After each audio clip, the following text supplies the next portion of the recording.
Man United boss Ralf Rangnick has 3 players who must be dropped for Aston Villa clash. Manchester United go into Monday evening's FA Cup clash with Aston Villa looking to prove a point. It's been a dire season so far, with the club struggling under both Ole Gunnar Solskjaer and Ralf Rangnick. Defeat at home, in a competition which still means so much, would represent catastrophe. United thought results and performances would both improve under Rangnick following their decision to sack Solskjaer at the end of November. Yet while they started life under the 63-year-old with victories over Crystal Palace and Norwich, they still appear disjointed. United saw their season stoop to a new low under Rangnick last Monday when Wolves beat them 1-0 at Old Trafford courtesy of a late strike from veteran João Moutinho. Now, they'll lock horns with Aston Villa looking to progress to the 4th round of the FA Cup. If United need motivating, they need only look at Steven Gerrard in the opposite dugout. The former midfielder enjoyed a glittering spell at Liverpool, often scoring against and hurting the Red Devils in the process. But United can't rely on just that to emerge victorious. Instead, they need all of their players operating at the peak of their powers to reign supreme. Think you know sport? Test your sporting knowledge with our tricky quiz. So, with that being the case, Rangnick should be brave and take 3 players who started the Wolves' defeat out of his side. The first is Aaron Wan-Bissaka. Solskjaer signed the right back from Crystal Palace back in the summer transfer window of 2019, believing he'd be a substantial hit.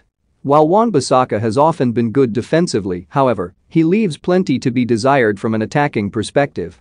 And given he's dropped off alarmingly, it's time for Rangnick to reinstate Diogo Dalot to the side. Dalot doesn't always convince defensively, but when it comes to going forward, the Portugal international represents a substantial upgrade. Therefore, Rangnick should gamble by going with the former Porto star, especially at a time where Wan-Bissaka has become such a liability. Don't miss 4 Man United players West Ham could accept in Rice swap deal. Abramovich backs punishment for Chelsea striker Lukaku. 6 players Liverpool could axe this year. A second player who the German needs to take out of his side is Nemanja Matic. United look lethargic in the middle of the park and, especially so when the former Chelsea star is unleashed.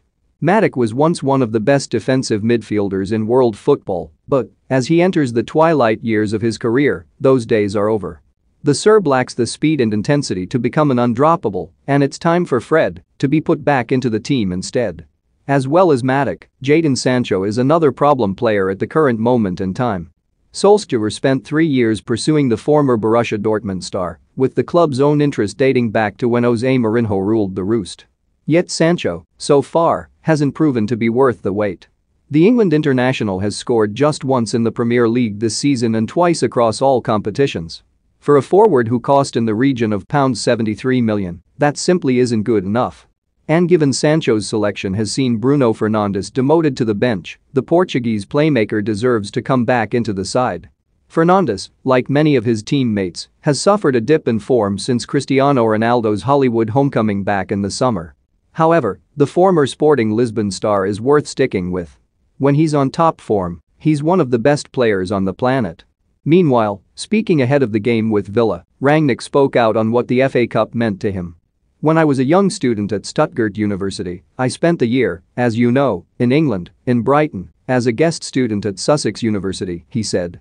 I played at the same time as a player for a small Sunday league team, Southwick, and their farewell gift, when I left back for Germany at the end of that year, was a ticket for the cup final at Wembley, West Ham against Arsenal. I think it was 1980 or 1981. I very much relish that experience still, if I think about the atmosphere there. There were 30,000 West Ham and 30,000 Arsenal supporters. They had prepared individual songs for each individual player. There's only one Liam Brady, I remember, for example. So, they had a special song for each player. Each player, when this song was sung by supporters, was just standing in that corner where the supporters were. It was a very special atmosphere, and, as I said, it was obviously the old Wembley Stadium, and, of course,